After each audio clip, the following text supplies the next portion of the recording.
All right, we're back for HSC Podcast, 154 weekly movie review. We've got seven movies for you this episode. Uh, Before we jump into these, appreciate comments and the views for the last movies we reviewed. We did the war movies, some good comments, a lot of good great views. And again, if there's any comments you want to make about movies you'd like to see us review, please leave that in there and we'll check them out for you. Or topics or Yeah, directors or actors that you want us to do movies on. actors would be great too. Love it. Because this week we're starting out with Quentin Tarantino movies. And man, this guy makes some long movies too. This is our trend, right? We're reviewing long movies for you guys. Hey, mine was like 90 minutes. Yeah. Yeah. So well, let's start with yours since it was the shortest. Um, a great movie, Reservoir Dogs, Quentin Tarantino. Uh, I mean, I'll lead off on this one, and so Wes and I will comment on, and Derek can give us the recap. This is again one of those movies I've only seen a couple times, and it'd been a while. So watching again really kind of like sparks things that you remember from it, or that you missed from it too. My biggest thing for this movie was Steve Buscemi. He absolutely killed his role in this movie. And I'm a big Steve Buscemi fan anyway, but to watch him back again in this movie and playing that the role he did and just his job acting, I think he really gave one of his best acting jobs in Reservoir Dogs. Loved it. But the thing about the movie was all these great actors in it. I mean, we can go through them all, but the relationship and the acting job between Harvey Keitel and Steve Buscemi in the movie really makes the movie for me, especially when they're going back and forth, after the initial scene in the warehouse. So love that part of it. I love the storyline, really good cinematography as well. But overall, it is it's kind of a weird movie. So you gotta get into it. You gotta get into it. So you gotta understand, a little bit of Tarantino as well. But overall, I think when you watch this movie, you're gonna see a lot of different actors play really good roles, and I think that's probably the best part of that movie is more than the plot, more than the story, is the overall acting from each individual. So what do you got on this one, Wes? Wait, I mean, every time I watch it, it's yeah, Steve Buscemi just stands out. Just the beginning scene, the whole part about tipping. Um, Tipping. I love that part. it's just I mean, is it a violent movie? It's Quentin Tarantino. That's what he does. I mean, but the cast is amazing. Um, and at the time, just even watching the first 6 minutes, I'm like, what am I listening to? Like when he talks about like a virgin, so what he says, it makes so much sense. But That is crazy. isn't it? It's like what do you like? It sounds so bizarre, and you watch the movie. I'm like, dude, I remember watching this as a kid, but now I have reservations a little bit about the movie. But come on, it's Harvey Keitel, Tim Roth.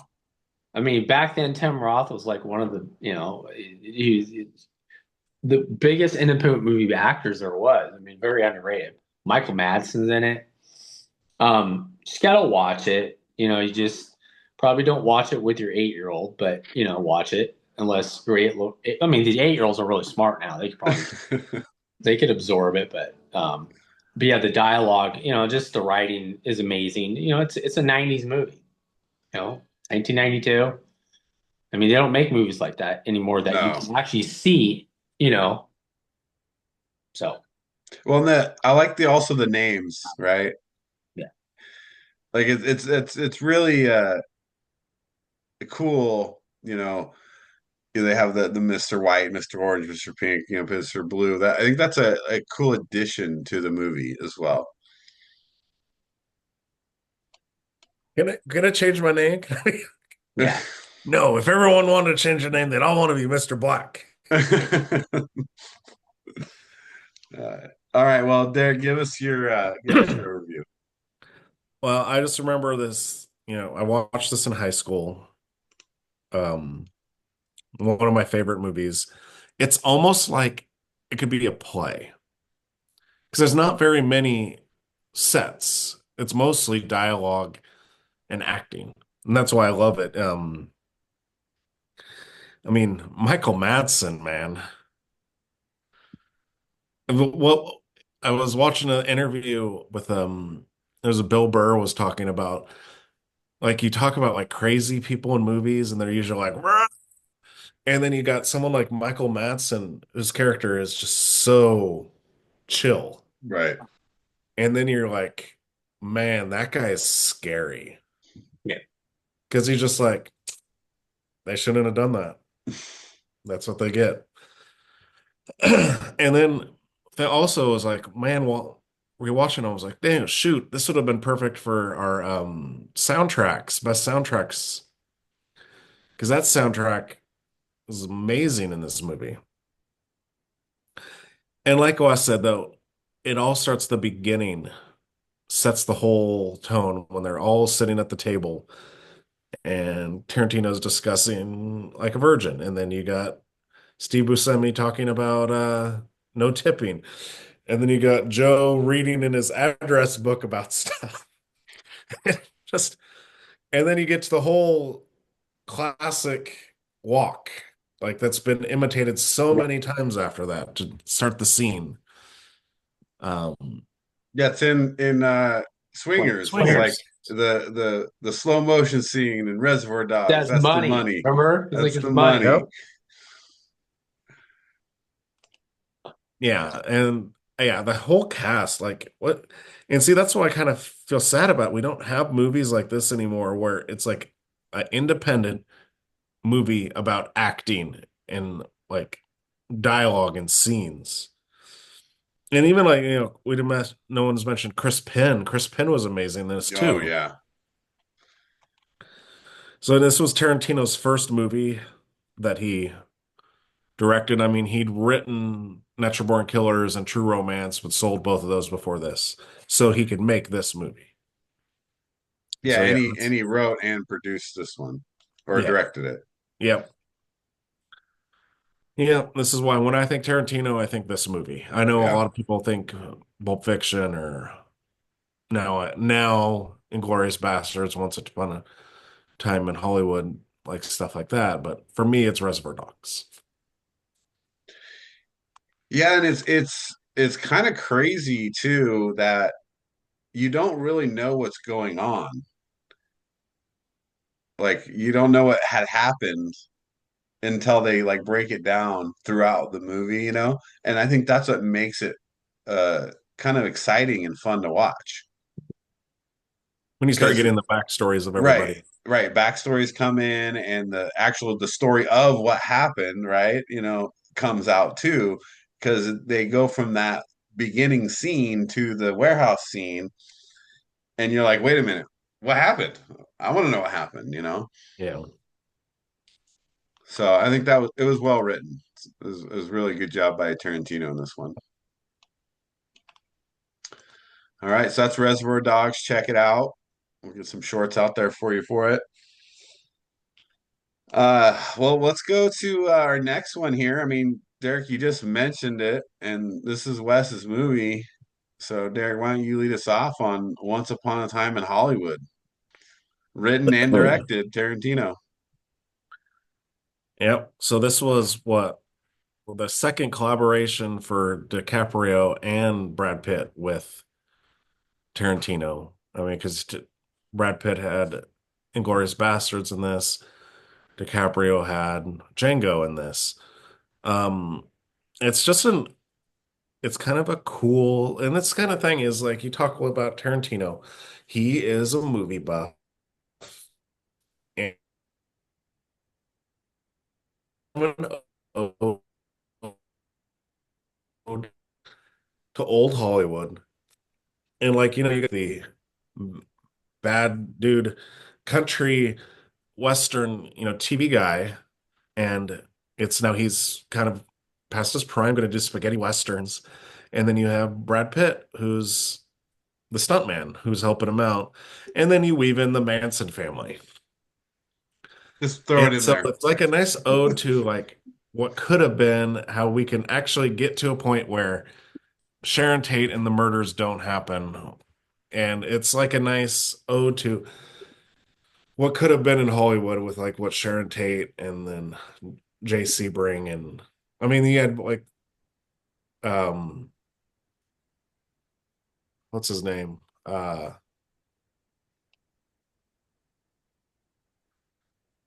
Um, you know, Bullet. What's his name? Steve Oh, McQueen. Steve McQueen. Yeah. Steve McQueen in it, right? Yeah. Well, yeah, in the party scene, right? Right. Of And course. then that was the whole thing. And in real life, Steve McQueen was supposed to go to the house. Yeah. I love that um the Hollywood version that he gives in the movie, what Hollywood was back then and what it was like and I think it's a very like accurate portrayal of Hollywood at that time. Well, and then I was going to say too, so the Manson family, they're like the people that were playing that are all now up and coming actors. You had Mikey Madison, who just won an Academy Award, Maya Hawke, Sydney Sweeney, Austin Butler. Right. They were all in the movie. Margaret Qualley. They're all like up and coming actors now. And they were all in this movie, and you're like, who are these people? And now they're all much bigger. And that's not even, talking about the big stars in it, right? Like, obviously DiCaprio and Pitt, but you still had Emile Hirsch and Timothy Oliphant and Dakota Fanning and Luke Perry, like Al Pacino. Margot Robbie. Yeah, Margot Robbie, yeah. So yeah, it was just filled with just great actors. The storyline though is so captivating. Like it really draws you in where yes, Brad Pitt's the stunt man, but he's also Leo's basically his errand boy, his assistant, right? Doing all the work for him, but with him all the time, and then they're friends at the same time. Um, and then you throw in like now you're living in Hollywood next to Roman Polanski, and throw in the Sharon Tate stuff. It makes it even more fun to watch. I really just I really enjoyed the behind the scenes look that you get from the movie that isn't portrayed necessarily that well all the time. I think he did a really good job. Tarantino did at just kind of uh, showing what the real life kind of looks like there, especially with the part with DiCaprio becoming the older actor, right, where he starts feeling that, and you're like, wow, they have that same thing that we do, right, when they get past their prime and and start to have the same feelings of inadequacy. And I thought he did a great job of displaying that. And I actually really loved DiCaprio's role here and how he played the role. Brad Pitt was cool, like super cool, like he's just a cool guy. But DiCaprio did a good job of showing some vulnerability, and so I thought he really played that role well. But and then you get like guest spots from Kurt Russell, like that's fun. Like so, there's a lot of cool stuff in there. The we talked about this earlier. The Bruce Lee. um, part where Brad Pitt's kind of dreaming that up while he's on the roof fixing the antenna. That's very cool too. And then the ending, and I don't want to ruin the ending for anybody, but man, it's so wild. Gotta just say blowtorch, right? Right. So break it down for us, Wes. Why'd you choose this movie? Oh, because it's always on. I've been watching it lately. I'll just sit and watch it because, I mean, like you're saying, DiCaprio kind of pulls it off. Everyone talks about Brad Pitt in the movie, but the the ability for him to, Brad Pitt. I mean, DiCaprio is DiCaprio. For him to sit there and say, "Well, nobody wants me in Hollywood anymore. I have to reinvent my career." You see him break down at multiple points in the movie, and Brad Pitt's always like has to tell him like, "Hey, dude, you're the man. Don't cry in front of the Mexicans." All those scenes. He's his best buddy, but of course, Cliff Booth kind of makes the movie. I mean, the scenes with the hippies and like having my dad watch that, he's like, "Yeah, dude, my friends do the same thing with those hippies." It's just, the Bruce Lee scenes might be my favorite scene just because it's so bizarre and how like, okay, you have one more chance and he just kind of blows it, and he doesn't really care. He's like he's a war hero.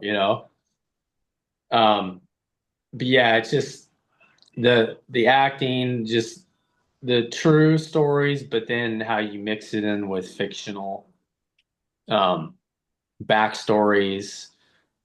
The ending when I first saw it threw me. I didn't really know much about the movie when I watched it in the theater. And yeah, it's a great period piece if you want to watch what it was like in the late 60s. It's just um I just like watching the movie. I don't care how long it is. It's just, It's long. it's long, but it's long. It's Well, it's you know better it's than watching Lawrence interesting. Arabia. It's interesting though because like Holly, for example, she's not a big fan of Tarantino movies or that type of action, but we were watching it and she was watching it and instantly she recognized the Manson Sharon Tate stuff, right? Because we know that's all women do is watch Yes. murder documentaries. But that's what's cool about it, right? It's like that tie-in into the movie of all that. And so that was cool to me too. That you're kind of gaining some viewability from another group.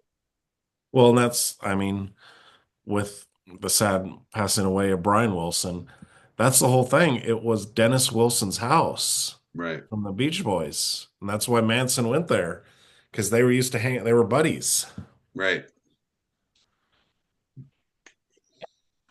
So that was so great pick there, Wes. Good movie. So I mean, we just mentioned this one again with Leo and previous, and so my movie I picked for Tarantino is Django Unchained. Wes, Another long movie. yeah, another long movie. What do you got for us on Django? Well, it's a uh, it's a Tarantino movie, all right. A Western.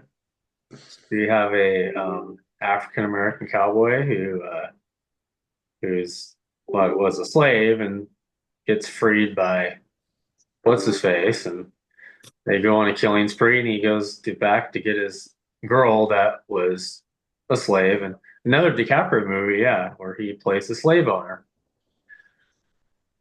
Um, I just love the for the most part the just the way it was shot.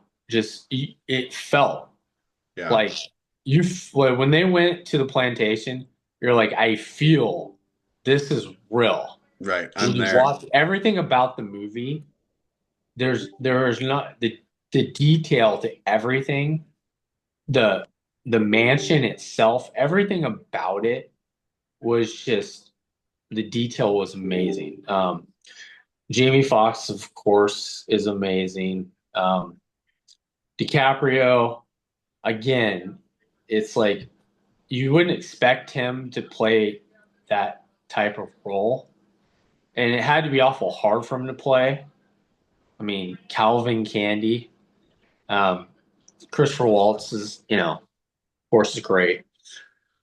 It's a movie that I've watched multiple times just because of just how well it's just made. It's not my favorite Tarantino movie. It's just there's a lot of drawn out scenes and stuff like that, but it's just you know Well, yeah, that's why it's so long. But I mean, I think you're spot on there with the cinematography and the scenes. That's what really makes that movie. Derek, what do you got? Well, we didn't even mention the biggest villain of all Oh, in the story Samuel. is Samuel L. Jackson. Samuel L. Jackson. He was, it's a stretch. Dude, he was good. I mean, It was scary. like you think of like when you first go into it, you're like, oh man, DiCaprio, such an evil person. And then you're like, oh no, he's just a puppet, Samuel L. Jackson. Yeah.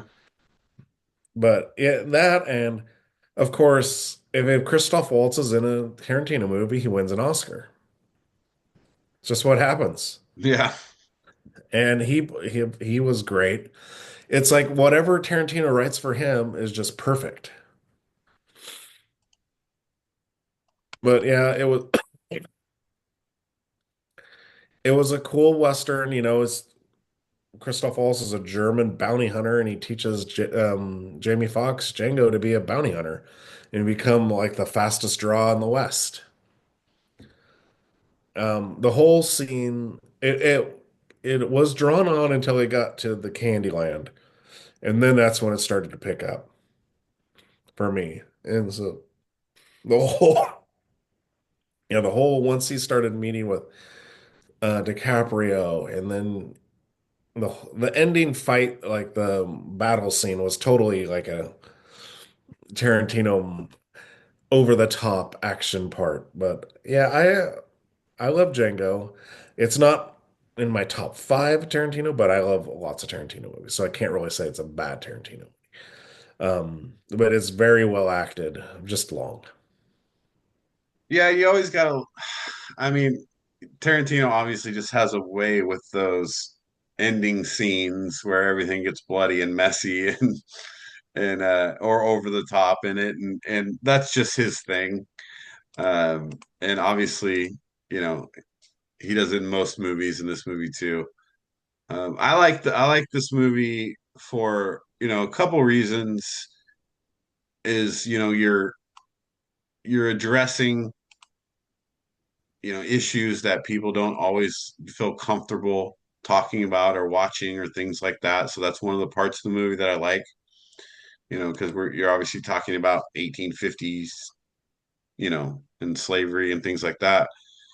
I love the storyline between Waltz and Fox, right? I think it's slow, but it's building and it's important. And then DiCaprio and Jackson just come in like wrecking balls.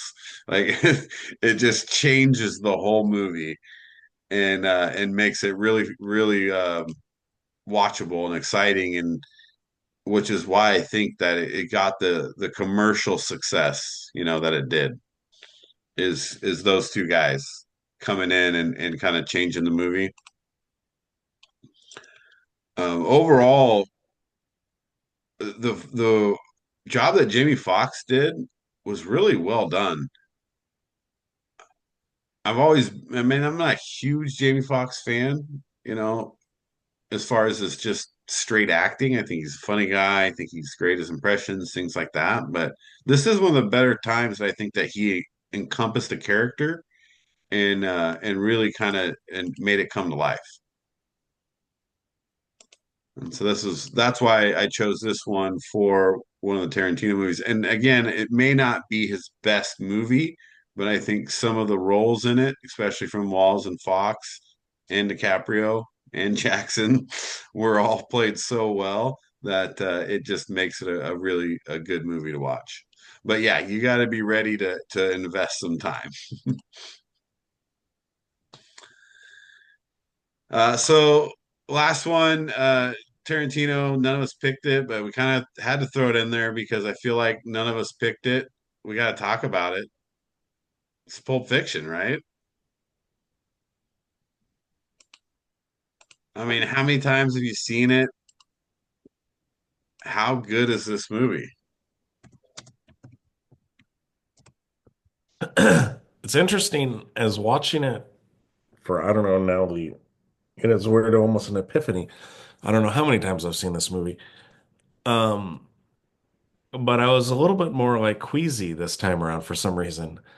Just the whole, well, the drug scene with No, it's Uma brutal. Thurman, and then the whole pawn shop scene. And I can't, I mean, it's not her fault, but the Butch's girlfriend annoys me so much in this movie. Yeah.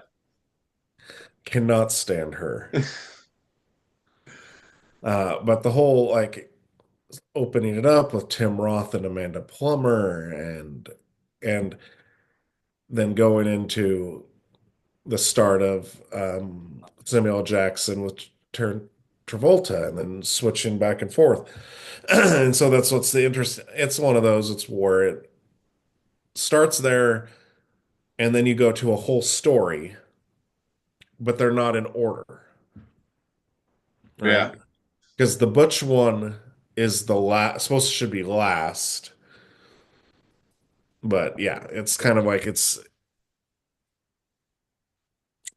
and the acting is so good in this movie. I mean, with Jackson and Travolta, Bruce Willis, Eric Stoltz, even well, Harvey Keitel, even Tarantino's little part. He, scene steals the scenes. Yeah. Calling in the wolf.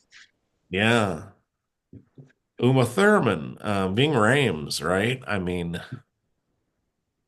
I even love I mean Tarantino is funny when he does these little parts in the movies. I think he's great, you know. And he's like, in this one especially when he's like, I don't need you to tell me how good my coffee is. I buy the coffee. I made the coffee. I know how good my coffee is. well, originally, I guess Eric Stoltz was supposed to play that part, and Tarantino was supposed to be Eric Stoltz's part. Nice. I didn't know that. And I think they wanted, or like Buscemi was supposed to have one of those roles, but he couldn't do it, so that's why he ended up being the waiter, Buddy Holly. Right. Let's see. So Wes, what do you got on Pulp Fiction?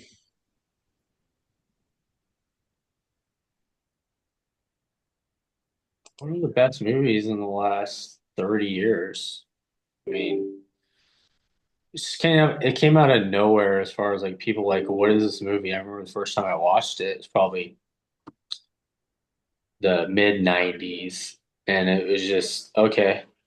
Oh, it's got Bruce Willis in it. It's got Samuel L. Jackson. I mean, back then Samuel L. Jackson had been a lot. It hadn't been a lot of movies. So when I first watched it, and you watch the first scene where Travolta and well, Tim Roth, of course. Tim Roth was in everything back then.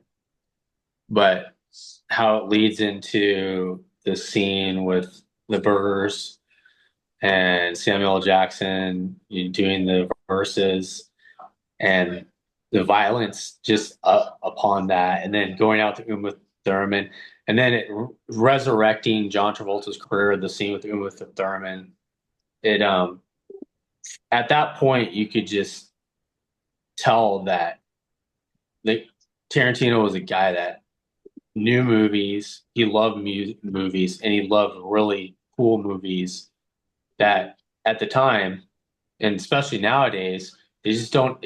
That type of filmmaking doesn't exist anymore. The the way he filmed it, it was so precise in the story itself. And then the scenes with Bruce Willis, and I remember watching it as a kid. It's just like it was intense. Like you're like, dude, you're gonna die. Like you need to leave. How can you fix that fight? You're an idiot. You're stupid. And how is he gonna get away with it? And the scene with Christopher Walken. I mean, just a classic, iconic scene. Just throwing him in there, and it's just it's I sometimes I watch it. I'm like, I don't want to watch the movie, but I end up I watch it. I can't stop not watching the movie, even though sometimes it's like, oh, this is intense. It's It gets hard to watch at points for sure. it's hard. Yeah, it's hard to watch with the needle and Uma Thurman, and you're just like, I still can't watch the scene. Well, I'll just skip that part. the punch out part is hard Oh, to watch too, and Derek mentioned that earlier. But that's kind of the same thing. It's like all the stuff that Bruce Willis goes through in that short period of time. Because his girlfriend forgot the watch that he Because you forgot to specifically watch, so how he had to told get it her mad, to back. how get. mad he got. He got so mad. And then he looked at the I mean, basically just doesn't know anything. Just scared her half to death. And he realized in his head, he's like, not your fault. Yeah, When you ever feel that, you're like, you're yeah, yelling, you're like, it's not your fault. yeah. No, and And that's then he's it. in the car, he's like, whoa, whoa. He starts going up. So good. I told her to give her one shot. Oh, it's so good. But you're right. I mean, that's you think about. I mean, that's what makes Tarantino a good writer, though. Is he writes that stuff in and makes you feel that that you feel the same way he did. You're upset, but then you're like, you got to realize it, right? Not your fault, like, right? But he was just saying that because he's scared her. He's like, no, it is your fault. It is. But He you just felt realize he bad. traumatized the girl. I mean, Right. and he's like, I mean, he's a big dude, just threw a fight. Right. Like, He's a boxer. yeah. The uh the out of chronological order stuff I think is really cool with this movie, and I think makes the movie. Derek, you mentioned that earlier. I think that really makes this movie very unique and more watchable than if you watched it all in order. Like because it's out of order, it actually makes it cooler. Wouldn't you have liked to have seen a movie that was just Samuel L. Jackson and John Travolta's characters, though? Oh man, dude, they were so good. And then I mean you got to talk about the Ezekiel Book of Ezekiel quote, right? When he's, you know, talking to him but just the burger part is awesome though too. Like, he's like, that's a tasty burger. That's just Samuel L. Jackson at his best. Can have it sip your tasties. Yeah. And it's such a wild scene because when you first watch it, you're just like, what is this? I mean, you're Right. watching it like I was a kid basically watching it. I was like, dude, he's gonna kill all these people. Well, He's and so then what I good, loved was though. Frank Whaley, Yeah. like just playing the part of like Brett, and Right. Yeah, he's yeah. like trying to be smooth, and he's like, "Hey, let me." And he's like, "Boom! Did I break your concentration?" Yeah. Shoots him right on the couch. It's so good. Uh, but then my favorite part, and I know this is dark, but when he shoots the guy in the face in the car by accident, like, Yeah. come on, man. And he has to take him over to the Then they one have to go and do the Bonnie situation. Like, that's just so good. Like, is there anything? I mean, I know it sucks. It's Harvey dark, but Keitel it's comes so in. funny.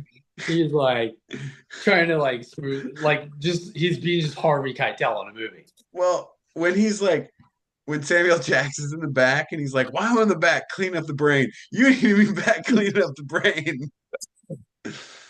Or Oh, it's when they're washing their hands, and he's like, uh, "Why is the towel all red?" Yeah, it's by far my favorite Quentin Tarantino movie, but it was too obvious of a pick to pick for us. Obviously, we had to come back to it, but Pulp Fiction, I mean, it's amazing.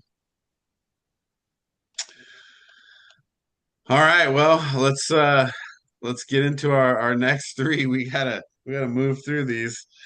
Uh, so we obviously we're giving you 2 weeks of movies here.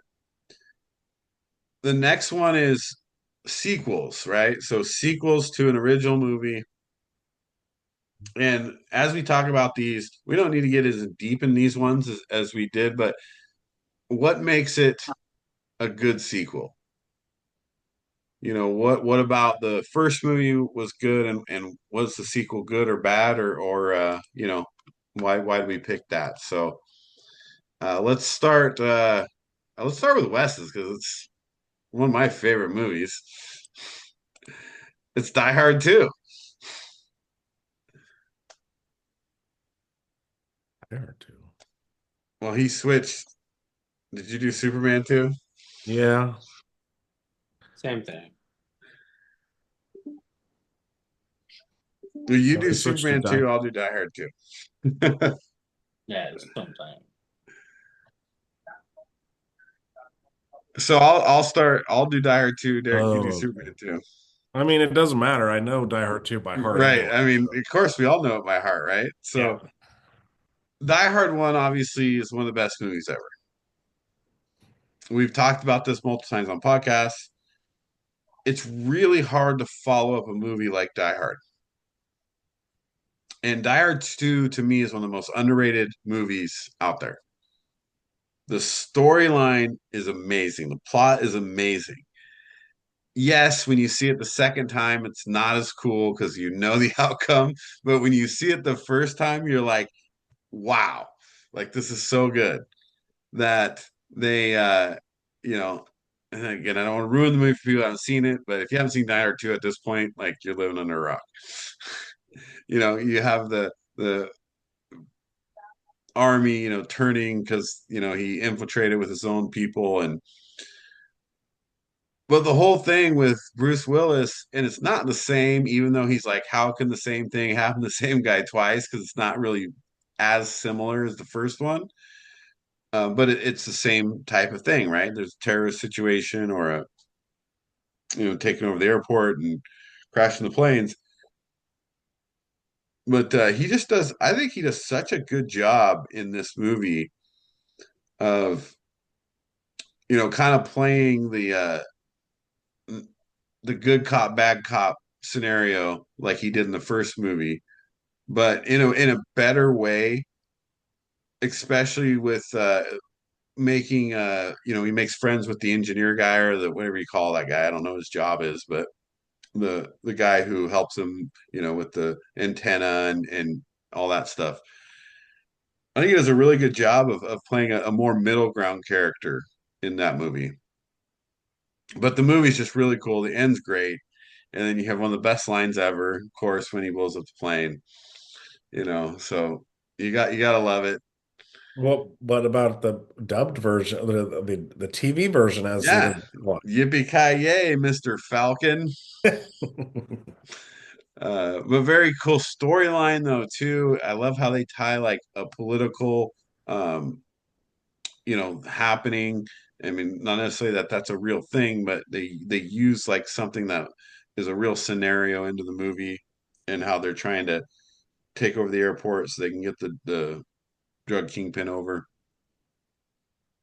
Just overall, I mean, I think it's a very good follow up. There's not many movies that are great follow ups to the originals, and I really love Die Hard 2 for that reason.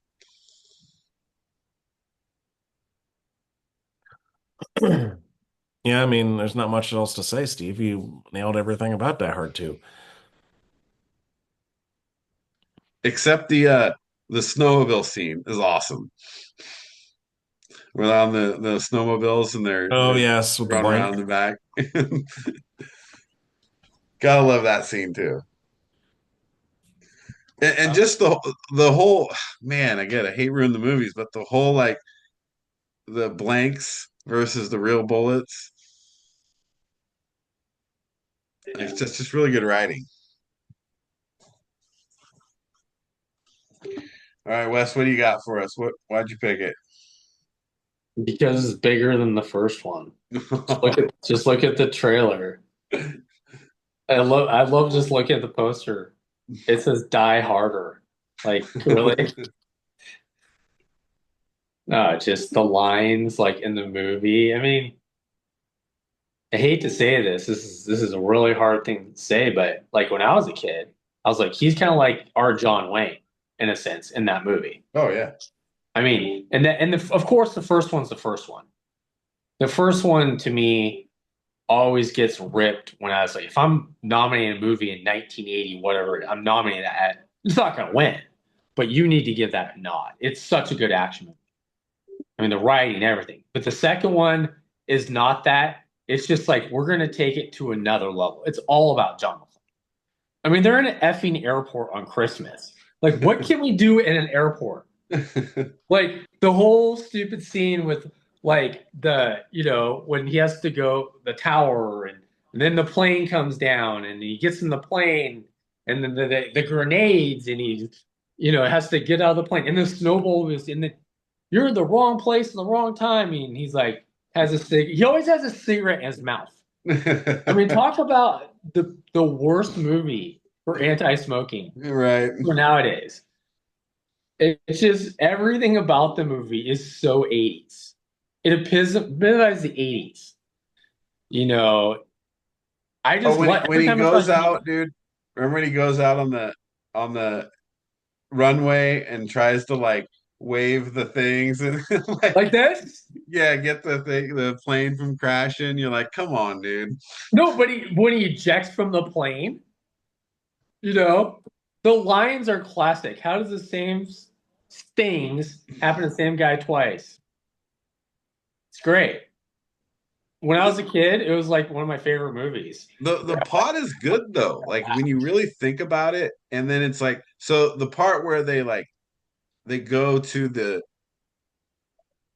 Annex Skywalk, right? And they're like, it's an obvious target, so they have the bad guys there waiting for them in a trap. Like that's good writing. Robert Patrick. Yeah, yeah, it was well done. Like Die Hard 2 for me is very underrated. I like all the Die Hards. Die Hard 1, you're right, Wes. It If is you what it if is. if you're a child watching, get your parents' permission before watching, and if not, sneak behind. Go watch it, dude. You'll love it. Yeah, yeah, it's great. I just have to let get through Caitlin to let Grayson watch Wait it. a Yeah, minute. Are you telling me he hasn't watched the movie, Derek? Come on. It's not no. scary. It's what's happening on TV. He's gonna see it eventually in a mass amount. Yeah, you might as well be watching CNN. Yeah. It's great, great pick though. Love that movie. Let's go to Derek's movie, 22 Jump Street. Okay. So let me start with 21 Jump Street because the idea here is let's talk about sequels to the originals. 21 Jump Street was good. Very good. This might be one of the sequels that I think's better than the original. And I'll tell you, Ice Cube just makes this movie. Like he's so good throughout the whole movie, but the scene where they are in they're having the lunch or whatever, I don't remember why they're having the lunch, but he's there, his daughter's there, and Tipping on the green beans. he just, and then Jonah's like he's like or Ice Cube's like, can I get some water? And Jonah's like, get the man some water. He's been through a lot. It's just so funny. And then Ice Cube goes up and like destroys the buffet, and man, it's so good. And then also the scene where he realizes and When Channing Tatum Channing realizes Tatum that realizes that he slept with Ice Cube's daughter and just goes off. I mean, it's just so funny. And Ice Cube just kills it in this second one and really makes this movie. I mean, I think Jonah's good. I think Channing's good, but dude, Ice Cube makes this movie. It's not the greatest plot, neither was the first one, right? But it's funny. It's fun to watch, and man, jeez, yeah, Ice Cube really just kills it. And then the beginning part is one of the funniest to me, also, when Jonah's like, it's like the Mexican Wolverine to the one guy. I was like, just cracks me up. So my it's name is very Kid. funny, very funny movie. What do you think? What did you think of it, Wes? Yeah, I mean, the first one was really funny. I think yeah, it's about the same. I don't know. It's just um I mean, you can't take the plot too seriously, especially about, they're the drug dealers, and the ghost and the pills and stuff like that. Like, I don't know, it's hilarious. Yeah, the Ice Cube, you know, probably should have got nominated for an Academy Award, another movie for Best Supporting Actor. But yeah, it's a funny movie, just like all of them. I mean, Channing Tatum. I mean, Jonah Hill is of course funny. Like that's his thing. He's writing these movies. He's Channing Tatum's pretty funny. Like as a lead. He's funnier than people give him credit for. Yeah, he's funny in those movies. I mean, like when he's like the dude that's like, "Hey, dude, I'm cool." Like, "Hey, you wear your backpack like this," and he's like, he's like, he used to be the bully, now he's not cool. He plays it perfect. I like the football Yeah, part of the second one where he's kind of like he's going to college, but he's going back and he's an athlete and he kind of gets on the football team and like that's a cool part of the movie too.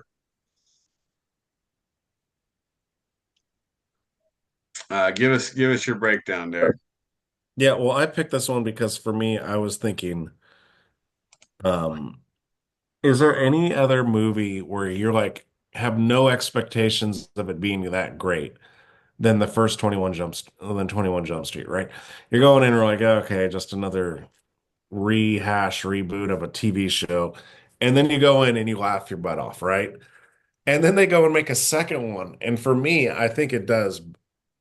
21 was great, but 22 just raised the bar.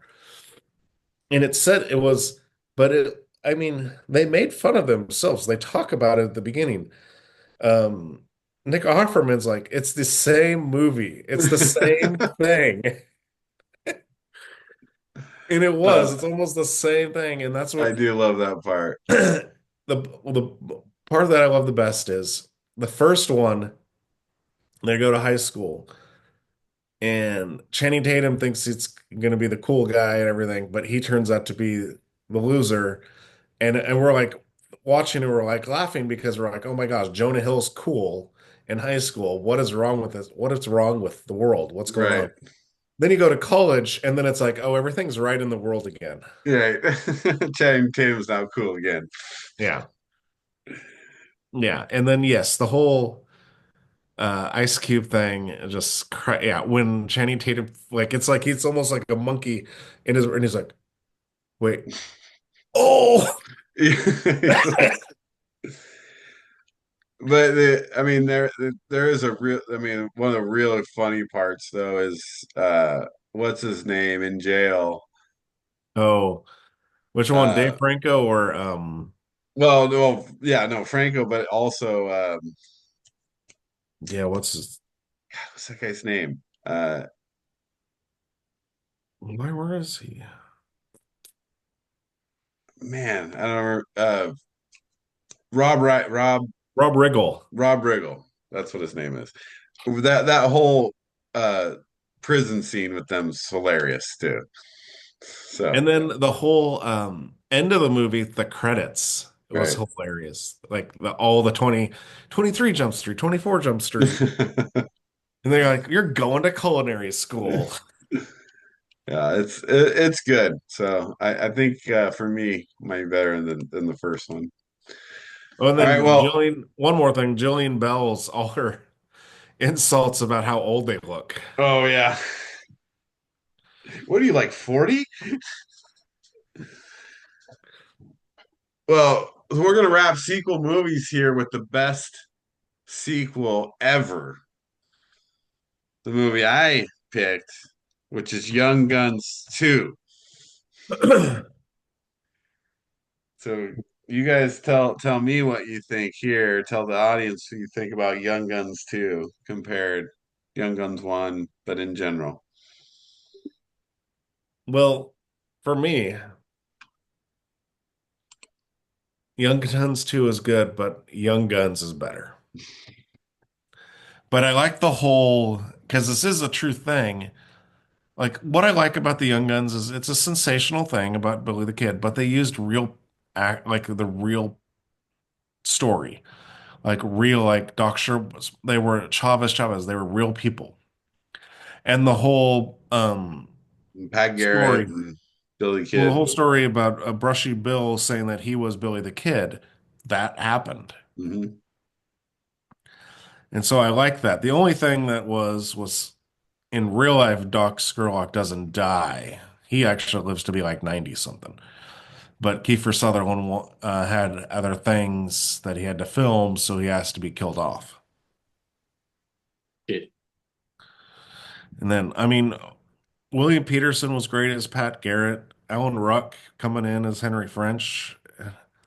And of course, Arkansas Dave Rudabaugh. Dude, Christian Slater just kills it.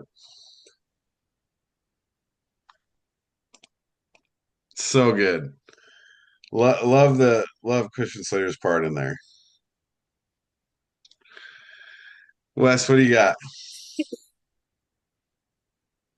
yeah, it's one of those movies watching as a kid on VHS that I taped, of course, and I probably watched it 50 times. You know, I used to probably could memorize the movie by heart, but when I watched it again, like a couple days ago, it's like, man, I forgot a lot of things in the movie. But I mean, Emilio Estevez, that was his movie. It's like if his career, I mean, this is a guy.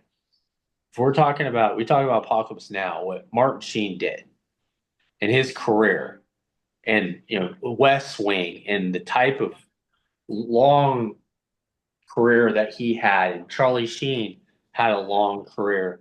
This was it for him. He didn't have this was the movie just made for him. He was perfect. It was a perfect role for him. Um, but yeah, it's just the writing. It seems like a popcorn western. It really isn't. There's a lot of substance to it. You know, Christian Slater, of course. It's I mean, excuse me, Lou Diamond Phillips. I mean, what a great partner he is in that movie.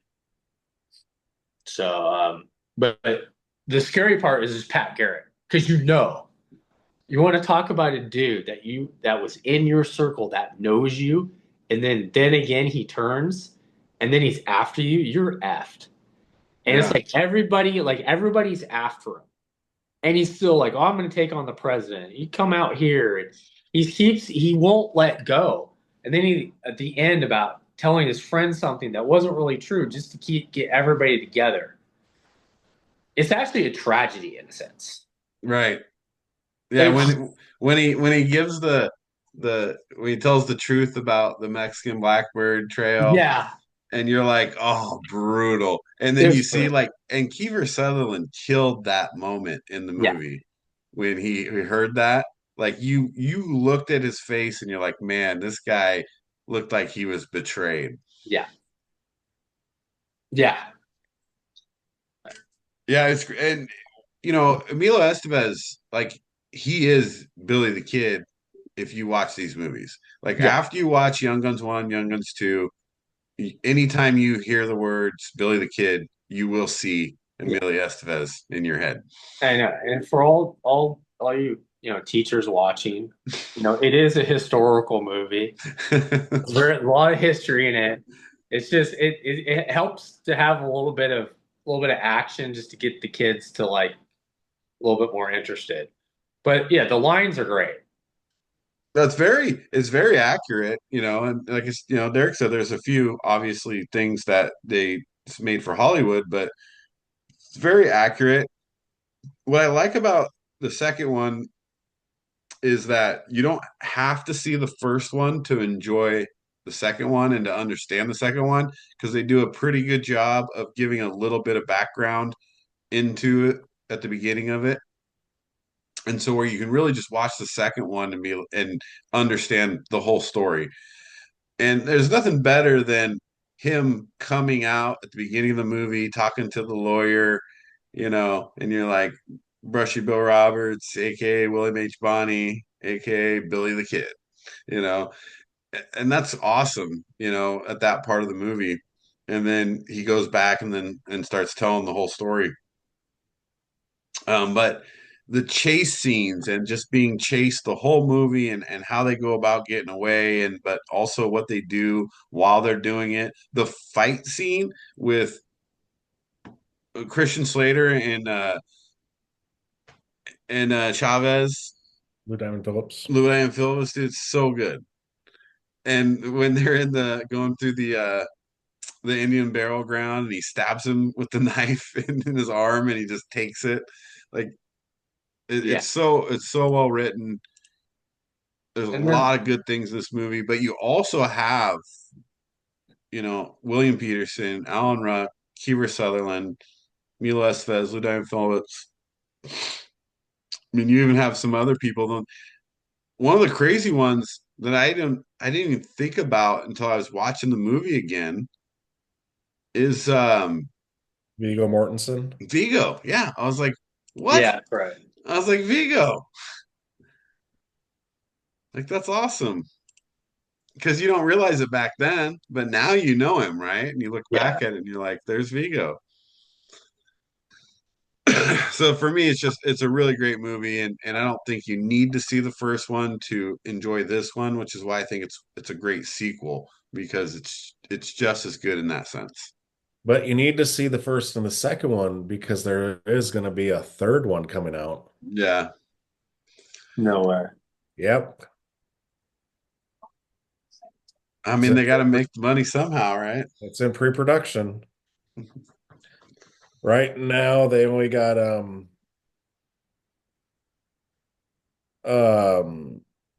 Lou Diamond Phillips, Christian Slater, and Emilio Estevez right That's now. all No you. That's all you way. need. That's all you need. You got They're not that? young guns anymore, are they? No, How can you call it young guns? they're still pals. Old guns now. Come on, Tom Cruise just did another Top Gun. Wow. Dude's like 100. Billy the middle-aged. Billy the Middle Age. Oh, it's so good. Great movie though. So Young Guns 2, check it out. So we had Young Guns 2, we had 22 Jump Street, Die Hard 2.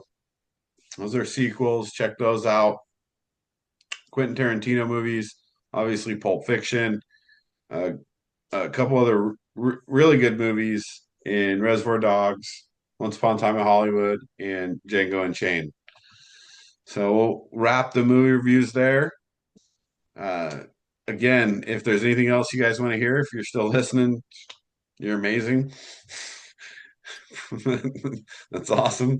But yeah, we'll wrap that there, and please leave in comments any movies or topics you'll see next time. So we'll see you.